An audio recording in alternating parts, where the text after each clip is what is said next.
नीले समंदर में, जहाँ सूरज की रोशनी भी नहीं पहुँच सकती थी, एक खूबसूरत और दिलकश समंदर की शहजादी रहती थी, जिसका महल मोतियों और हीरों से बना था।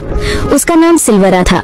सिल्लोरा एक निहायत हसीन जलपरी थी, जिसे अपने समंदर की दुनिया से बेहद मोहब्बत थी। उसका ख्वाबों जैसा कमरा मोतियों, चमकते शीशों और रंग बिरंगी मरजानी दीवारों से सजा हुआ हमेशा नर्म रोशनी में नहाया रहता था। वो अक्सर अपनी नर्म मुस्कुराहट के साथ ख्वाब देखती कि एक दिन उसकी शादी समंदर के किसी शहजादे से होगी। आखिर वो दिन आ ही गया। समंदर की लहरों ने जैसे खुद गीत छेड़ दिया हो। मोतियों के किले में चिराग जल उठे और हर तरफ रोशनियों का जादू बिखर गया। नीलगू पानी में रंग बिरंगी रोशनियों की झुरमुट नाचने लगे। जश्न शुरू हुआ। दूर दूर से जलपरीज़ाद, शहजादे और समंदरी मखलूकात सिल्लोरा के महल की जानिब तैरने लगे। पूरा समंदर झिलमिला उठा। जलपरियों ने खुशी से अपने खूबसूरत सुनहरी बाल लहराते हुए गाना और नाचना शुरू कर दिया।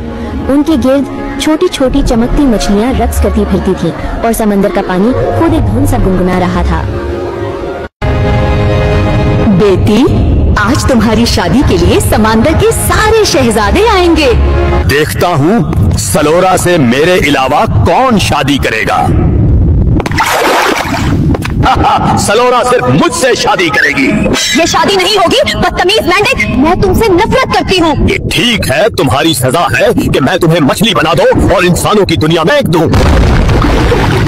जादू के एक पल के बाद सिल्लोरा वाकई मछली की शक्ल में समुद्र से टूटकर इंसानों की दुनिया में फेंक दी गई। वो एक छोटे यख बस्ता तालाब में पहुंची, जहां बर्फ की पतली तह किनारों पर जमी हुई थी। इसी तालाब के किनारे लियो आया, वो नाबीना लोहार का नरम दिल बेटा, जिसके हाथों में जिंदगी की सख्तियों के बावजूद मेहरबानी की चमक थी। उसने देखा कि मछली की नन्ही आंखें चमक रही थी।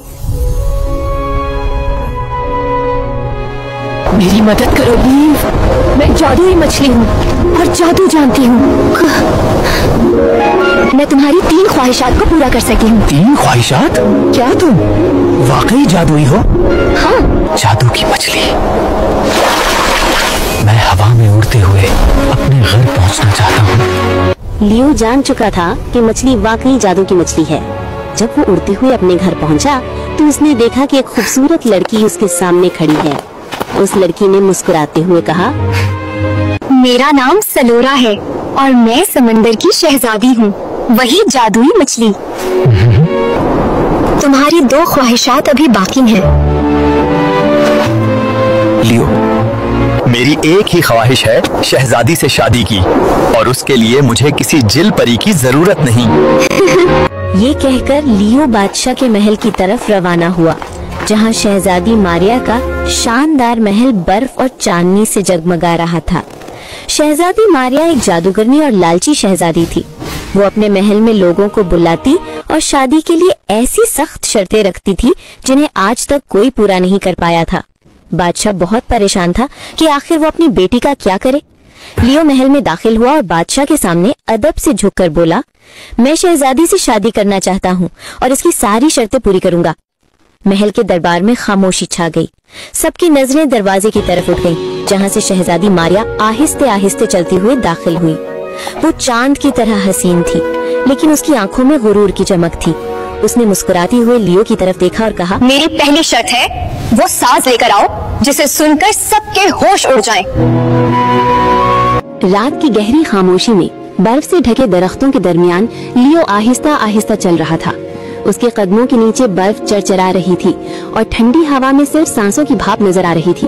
वो नहीं जानता था कि वो कहाँ जा रहा है, बस चलता जा रहा था, जैसे किस्मत उसे कहीं बुला रही हो। अचानक सामने चांदनी में एक चमकदार नीला नूर उभरा। पानी की लहरों जैसी रोशनियों में से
जिस पर हर किस्म का खाना जादू से जाहिर होता है।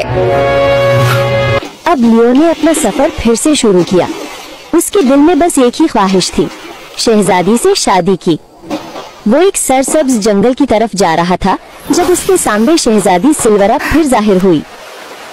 सुनो दोस्त, मैं जानती हूँ वो जादुई दस्तरखान कहाँ है। लियो और शहजादी सिलोरा अब एक नए सफर पर निकल चुके थे। सामने एक बुलंदोबाला पहाड़ खड़ा था जिसकी चोटी बादलों में गुम हो चुकी थी। इसी पहाड़ के ऊपर जादुई दस्तरखान रखा था, एक ऐसा दस्तरखान जिस पर कभी खाना खत्म नहीं होता था, लेकिन इसकी रखवाली करता था एक बहुत मोटा खौफनाक देव जो दिन रात इस जादुई दस्तरखान से खाना खाता रहता था। कहा जाता था कि जो भी इस पहाड़ पर चढ़ने की कोशिश करता, देव उसे देख लेता और जोर से धाड़ कर कहता, मेरे खाने के करीब आने की जरात किसने की? लियो और सल्यूरा जानते थे कि खतरा बहुत बड़ा था, मगर वो पीछे हटने वालों में से नहीं थे। हवा तेज थी, बादल गरज रहे थे।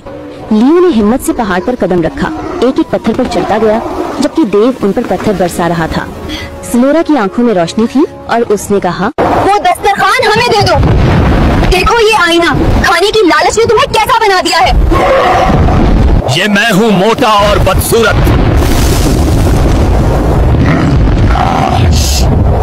इस तन्हाई से निकलो और मेहनत का खाना खाओ, जादू का नहीं।